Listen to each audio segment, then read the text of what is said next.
on the Vedic sacrifices and rituals as seen through the early Kadamba inscriptions. I have seen that around out of say 70 inscriptions which were mentioned in several papers, I could find 50 to 55 inscriptions. The data which I had taken for this presentation belongs to that. It is a well-known fact that the royal family of Kadambas came to power in the beginning of the 4th century. Before this era, the region of Karnataka was under the administration of the Mauryas and the Satavahanas. In other words, the Kadamba is the first native dynasty ruling this area. It is also evident from their epigraphs that the Kadambas used Sanskrit and Kannada as their language of administration. The first king of the Kadamba dynasty was Veera Sharman and was succeeded by Bandhu Sena. Mayuravarman, who was also referred to as Mayura Sharman earlier, then succeeded him. He assumed the throne in circa 325 CE. The ending Sharman occurring in the names like Veera Sharman or Mayura Sharman suggests that the Varna to which the Kadambas belonged by birth was Brahmana. We come to know from Gudnapur pillar inscription that Veera Sharman was the best among the Brahmins because he is referred to as Dvijottama and had the intelligence of Vedic family, Veda Kulamati. We also get to know that his eldest son, Bandhu Sena, accepted the warrior profession. The later legend which finds mention in Talagunda inscription explaining how Mayuravarman assumed Kshatriyahood after his insult in the capital of Pallavas is also famous. It seems that Mayuravarman and all the later kings of the dynasty used the ending Varman related to Kshatriyas after their name as they have become the kings by accepting the warrior profession. On this background, it will be interesting to study the references of the Vedic sacrifices and rituals occurring in the inscriptions of the early Kadambas. Let us first see what was the position of the Vedic studies during this era. The Vedas, the most ancient available literature of mankind, have come down to us through the oral tradition. Also known as Shruti, the Vedas composed and transmitted orally for many centuries before the existence of the ascetic sects such as Buddhism and Jainism. This early Vedic literature consists mainly of the Samhitas and the Brahmanas. Here the Brahmana is the name of the text.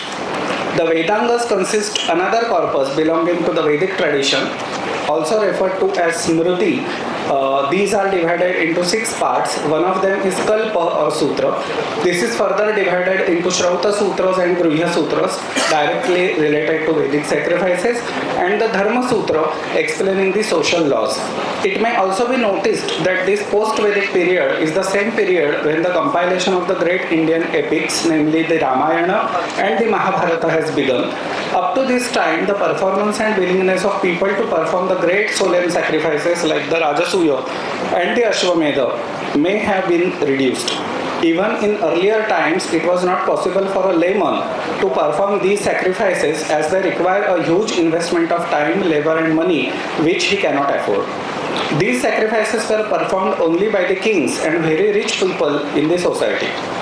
The tradition of learning the Vedic texts by heart and transmitting them orally to the next generation, however, continued.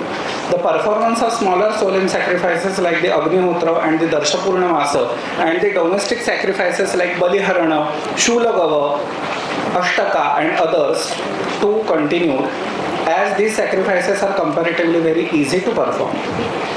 The early centuries of the first millennium saw the kings giving patronage to the Vedic religion on one hand and along with the performance of several Vedic sacrifices. On the other hand, many new texts and traditions were put into writing during this period.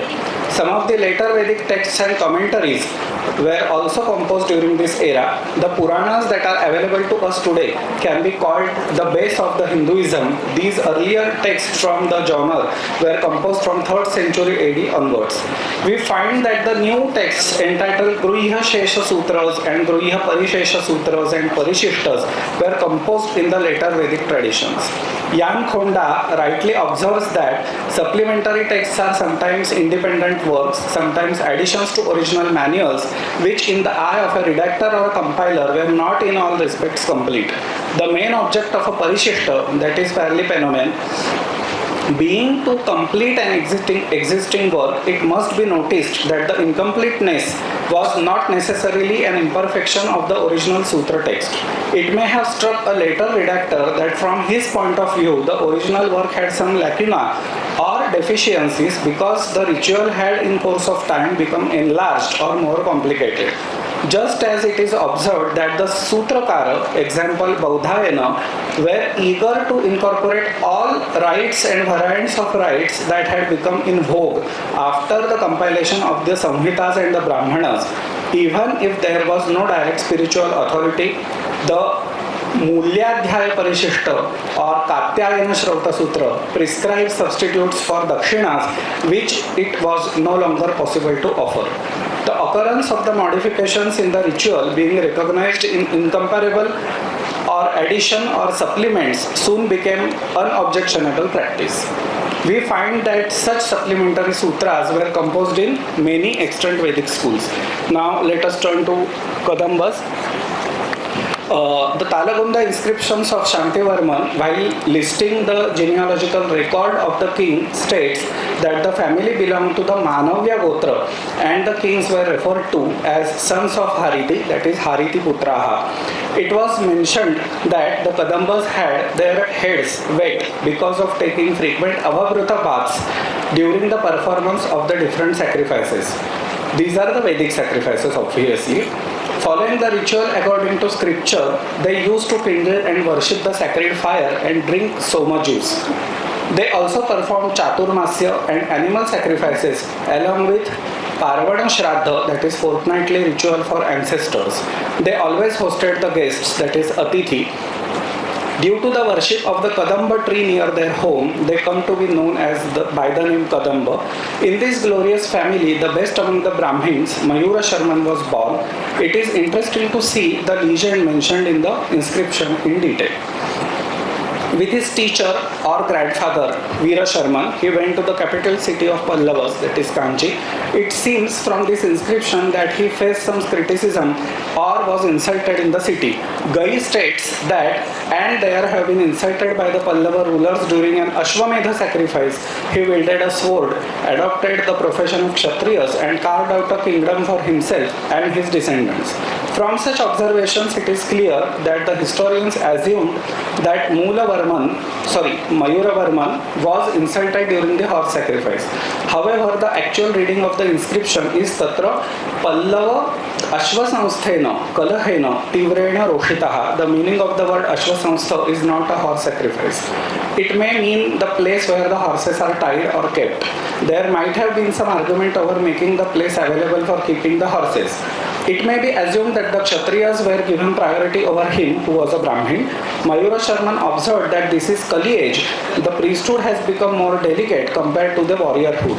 It is of great sorrow to see that even after properly worshipping the families of teacher and taking a lot of efforts in learning the Vedas, the accomplishment depends totally on the king. Then he decidedly lifted the glorious weapons with the hands which used to hold earlier the sacrificial grass, that is kusha, and fire sticks, samit. Later on, he progressed as a warrior and established his own kingdom. Other than these detailed episodes, there are several passing references in the inscriptions of Kadambas that throw light on the position of the Vedic studies and rituals in their kingdom. These references related to Vedic studies and rituals can be classified as follows. The first thing is donation. A grant of Mrugeshavarman mentioned the donation of 2 pieces of land in his second regnal year. In the end of this plate, the words Sarva Pariharena Brahmadaya Samayena appear. They may indicate the king donated all the things as a gift to Brahmins during or after some sacrifice or ritual. Brahmadaya Samaya is the word that occurs in many other inscriptions as well. Then we find the details in the description of the kings. Almost all the inscriptions of Kadambas have an adjective similar to Pratikruta Swadhyaya Charcha Paraga. This may have something to do with the fact that the Kadambas were Brahmins in origin but accepted the profession of warrior. Some of the kings are said to be experts of the Veda and Vedangas, that is Veda Vedanga Paraga, or having intelligence of Vedic family or inclination toward Vedic studies, Veda Kulamati.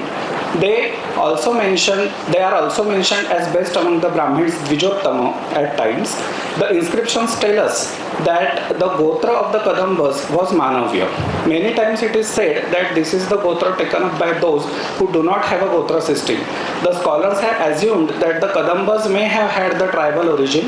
It was surmised from the legend explaining the reason behind the name Kadamba as their practice of worshipping a Kadamba tree near their house. Another adjective used for Kadambas is Triarshavartman. Gai explains the meaning of this term as which followed the path of three Vedas. However, it might be appropriate to consider the meaning as having three Pravaras, the names of which are never mentioned. At least the earlier kings may have performed a number of solemn sacrifices, which is evinced from the adjectives such as Vividha Yajnavabhrutah Punyambu Niyatabhishekardra Murdhajaha and Vidhivat Samidhagni Somapa. The mother of the king Ravivarman belonged to Kaikeya family. She is said to be praised every day by thousands of Brahmins who were experts in the number of traditional knowledge systems such as Veda, Vedanga, Itihasa and Purana. Devagiri plates of Mrugeshwarman state that he regularly donates gifts such as cows, land, gold, bed sheets, clothes and food for the use of gods, Brahmins and meritorious individuals. Then we have description of Donis. There are several instances where the Kadambas are seen donating the land on some auspicious occasions to Brahmins. We come to know about the Vedic school to which the Doni belongs, his Gotra and sometimes his specialty as well. We get the references to all the four Vedas to which Doni belongs. Some adjectives used for the Brahmins are very simple. For example, a grant of Mrugeshwarman in Regnal Year 2 records the donation made to two Svachara Sampanna Brahmins named Rudrarya and Nandyarya. Similarly, we find a mention of Veda Vedanga Paraga Brahmin called Shankara Swamin in the Shivali plates of Krishnavarman II issued in his 22nd regnal year. Sometimes we can see that the Doni is a highly revered priest expert in his field of study. Bennur plates of Krishnavarman II refer to a Chandoga Paraga, Yajnavid and Brahma Yajna Parayana Brahman called Bhavaswamin. Another instance is of Shivali plates of Krishnavarman II issued in his 7th regnal year.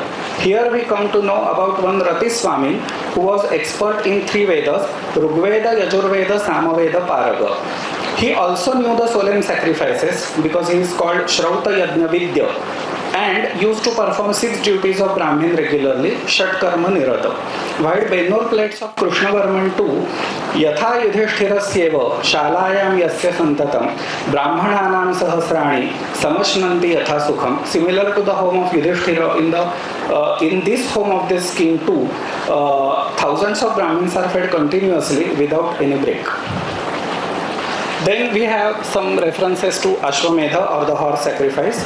We find a reference to the performance of the Ashwamedha in many inscriptions of Kadambas. For example, the inscriptions like Shimoga plates of Mandatru Raja, Kashipura plates and Nilambur plates, both of Ravivarman, mention the family of Kadambas as the one purified by the sacrificial bath taken at the time of the horse sacrifice. Ashwamedha va Bhruta Snana Pavitri Kruta Vayana, Krutan Vayanam. However, we do not know from these references the name of the king who has performed actual sacrifice. It is from the Devagiri plates of the king Krishnavarman I and Prince Devavarman that we find the adjective performer of the horse sacrifice, Ashwamedha Yajin, used for the king himself, that is Krishnavarma I. He was the first and probably the only king to perform the horse sacrifice. This is confirmed from another inscription like Birur plates and Perbat grants of Vishnuvarman. We also find the adjective Ashwamedha Vishikta used for him in the Sirsi plates of Krishnavarman II. He refers to himself as a great grandson of performer of the horse sacrifice. Ashwamedha Yajina Prapautra, that is Krishnavarman I. The Mudigere plates of Sinhavarman use the term Ashwamedha Yajna Yashomaya Pratikruti while describing the exploits of Krishnavarma I. This shows how important the performance of horse sacrifice was for the later Kadamba kings, which was performed only by Krishnavarma I. Eligibility of performing the sacrifices, this is an important topic to which I would like to bring your attention. If one carefully studies the Vedic ritual, it is seen that there were many rules that were to be followed by the sacrificer who wished to perform or was performing the Vedic rituals. There were many eligibility conditions as well. The first and foremost was the self-knowledge and understanding of the Vedas. The performer must undergo the sanskaras such as the Upanayana and the Vivaha. He himself should learn by heart the Vedic scriptures from the eligible teacher traditionally. For performing the solemn sacrifices, it is mandatory to be a householder. In other words, the one who has living wife by his side can only perform the Vedic rituals. If a person is brahmachari or he gets married but then his wife dies, he cannot perform any sacrifice. The great sacrifices such as the Rajasuya and the Ashwamedha were of the duration of around 1.5 to 2 years. A person who can devote such a period for the sacrifice can only proceed for performing one. Similarly, from the Vedic ritual manuals, we come to know that one who wishes to perform any Soma sacrifice should first perform Agnihotra at least for 1 year. Only then he becomes eligible for performing the Soma sacrifice.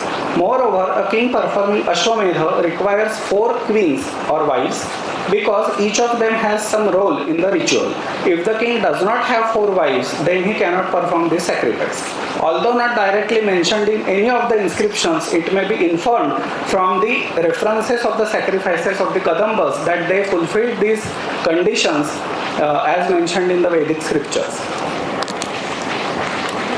So to conclude, we can say that after observing the details of the Vedic studies and rituals occurring in the inscriptions of the Kadambas, it may be concluded that Kadambas were one of the important dynasties in South India and it was probably the first native dynasty of Karnataka. They may have a tribal origin suggested by their name received from the tree worship or by the fact that they mentioned their Gotra as Manavya, but it seems that they called themselves Brahmins and earlier ancestors used the Brahmin ending Sharman in their name.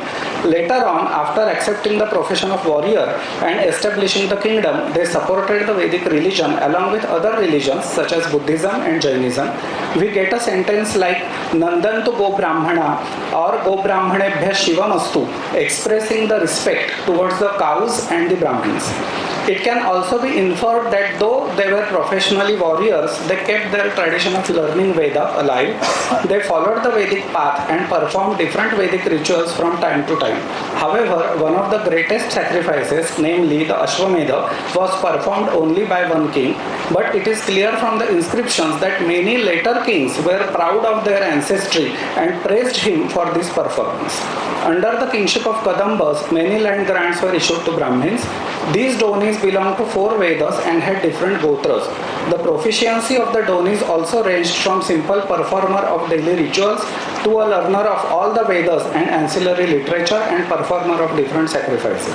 While we speak about the performance of Vedic rituals, it may be noted that although the performance of the Rajasuya and the Ashwamedha is supposed to make warrior a king or make a king the supreme one, the case is reversed in reality. A king who is already well established by performance of these sacrifices promotes himself and makes it known to the public that he is the supreme. The performance of such a sacrifice was like a religious stamp of authority on the person who is already authoritative politically. Therefore, performing such sacrifices was a symbol of religious sanctity and supremacy, not only for the sacrificer but also for the later generations of the kings in his family. Thank you.